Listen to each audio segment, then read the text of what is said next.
Vous savez quoi, Geoffroy? On est mardi soir. Et le mardi soir, c'est tableau noir.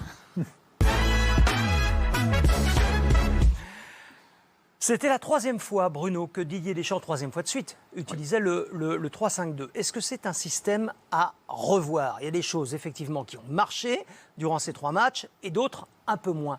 Racontez-nous ce qui marche plutôt bien et pas bien. Je voulais commencer déjà sur l'aspect offensif, parce qu'on l'a un peu critiqué.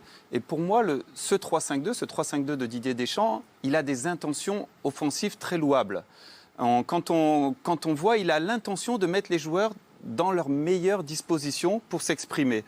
On le regarde, ce 3-5-2, alors on vous a pris celui de la Suède, avec Giroud. Giroud, c'est un vrai attaquant axial.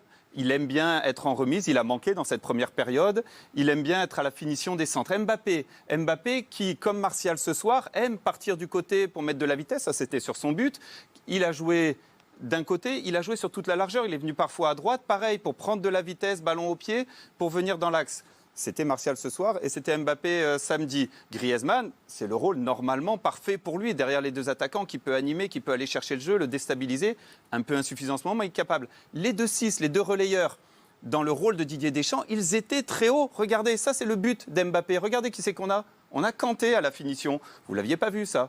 Il leur proposait d'aller très haut. Et les couloirs, alors les couloirs, certes, ils ne défendent pas très bien, mais ils ont quand même l'intention d'aller centrer. Rabiot aussi était très haut. Regardez, Digne était haut et était amené à donner des ballons, notamment pour Giroud. Donc on avait ces solutions sur tous ces joueurs, mais même sur les joueurs défensifs, Geoffroy. Il y avait 2 défenseurs centraux contre 2 attaquants en Suède. Et Varane, comme Upamecano, comme Kimpembe, avaient ce rôle de venir faire le décalage. Regardez sur cette image, Varane venait faire le décalage et le surnombre au milieu de terrain.